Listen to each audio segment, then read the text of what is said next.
Tactical game അദ്ദേഹത്തിൽ ഏറ്റവും brilliant ആയിട്ടാണ് ഹർഷ ഭോഗ്ലെയും രവിശാസ്ത്രിയും അടക്കമുള്ളവർ പറഞ്ഞിട്ടുള്ളത്. അതായത് നിർണായക ഘട്ടത്തിൽ തീരുമാനങ്ങൾ എടുക്കാൻ കഴിയുന്ന ഒരു താരം, ചേഞ്ചസ് വരുത്താൻ കഴിയുന്ന ഒരു താരം എന്നുള്ള നിലയിൽ ഒരു യുവ ക്യാപ്റ്റനെ സംബന്ധിച്ച് ഏറ്റവും സമ്മർദ്ദ ഘട്ടങ്ങളിൽ അദ്ദേഹം ഏറ്റവും മികച്ചതായിട്ട് തീരുമാനങ്ങൾ എടുക്കുന്നു എന്നതാണ് റയാൻ പരാഗിൻ്റെ ഏറ്റവും പോസിറ്റീവായിട്ട് ഈ വിദഗ്ധരടക്കമുള്ളവർ പറയുന്ന ഒരു കാര്യം എന്ന് പറയുന്നത്. ഇന്നലത്തെ മത്സരത്തിൽ നമ്മൾ കണ്ടു, അദ്ദേഹം ബൗളർമാരെ നന്നായി ഉപയോഗിക്കുന്ന കാഴ്ചകളൊക്കെ കണ്ടു. ബൗളിംഗ് ചേഞ്ചസ് വരുത്തുന്ന, ഫീൽഡിംഗ് ചേഞ്ചസ് അടക്കമുള്ള കാര്യങ്ങൾ നമ്മൾ കാണുകയുണ്ടായി.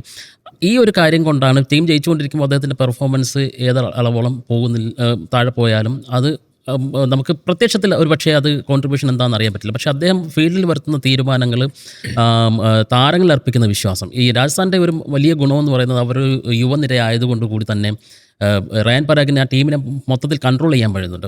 അവിടെ ആയിരിക്കാം ഒരുപക്ഷെ ലക്നൗ സംബന്ധിച്ചുള്ള പ്രശ്നം ഉണ്ടാകുന്നത്, അല്ലെങ്കിൽ വലിയ ടീമുകളെ സംബന്ധിച്ചൊരു പ്രശ്നം. അവിടെ സൂപ്പർ താരങ്ങൾ കൂടുതലായി വരുമ്പോൾ അവരെ ഏകോപിപ്പിക്കുക എന്നുള്ളതാണ് ഏറ്റവും പ്രധാനപ്പെട്ട ഒരു കാര്യം. അതിന് എത്രത്തോളം ഋഷഭ് പന്തിന് കഴിയുന്നുണ്ട് എന്നൊരു ചോദ്യം കൂടിയുണ്ട്. കാരണം ഹോം ഗ്രൗണ്ടിലടക്കം തോറ്റുകൊണ്ടിരിക്കുകയാണ് ലക്നൗ എന്നുള്ളത് ഏറ്റവും ദയനീയമായിട്ടൊരു കാര്യമാണ്.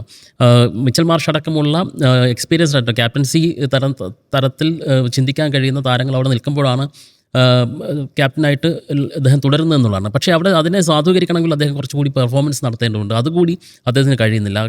ടോട്ടലി അദ്ദേഹം വലിയ പ്രഷറിലാണെന്നാണ് നമുക്ക് മനസ്സിലാക്കാൻ കഴിയുന്നത്. ഈ ഘടകമാണ് ഒരു പക്ഷേ ഇന്നലത്തെ മത്സരത്തിലെ രണ്ട് ടീമുകളെയും തമ്മിൽ ഏറ്റവും വ്യത്യസ്തമായിട്ട് നിർത്തിയിട്ടുള്ളതെന്നാണ് ഇന്നലത്തെ മത്സരം കണ്ടപ്പോൾ എനിക്ക് തോന്നിയ കാര്യം.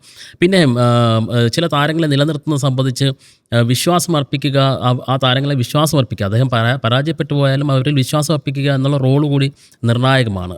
രാജസ്ഥാൻ റോയൽസ് ആ ഒരു അളവിൽ കുറച്ചുകൂടി മുന്നിലാണെന്ന് തോന്നുന്നു. അവർ താരങ്ങളെ നിലനിർത്തുന്നില്ല, അവരെ സപ്പോർട്ട് ചെയ്യുന്നതിൽ തുടർച്ചയായിട്ട് പരാജയപ്പെടുകയാണെങ്കിൽ പോലും ടീമിൽ നിലനിർത്തി മുന്നിലേക്ക് കൊണ്ടുവരുന്നതിൽ ഒരു നിർണായക റോൾ അവർ മാനേജ്മെൻറ്റ് കാണിക്കുന്നുണ്ടെന്ന്. പിന്നെ റയാൻ പരാഗിൻ്റെ ക്യാപ്റ്റൻസിയെ കുറിച്ച് പറയുകയാണെങ്കിൽ അദ്ദേഹത്തിൻ്റെ വിന്നിംഗ് പെർസെൻറ്റേജ് എന്ന് പറയുന്നത് 42 സംതിങ് ആണ്. അതായത് വിജയ കണക്കെടുക്കുകയാണെങ്കിൽ സഞ്ജു സാംസണാണ് അവിടെ ഏറ്റവും മുന്നിലോട്ടുള്ള ക്യാപ്റ്റൻ. പിന്നീട് ഷെയ്ൻ വാട്സൺ വരുന്നു, പക്ഷേ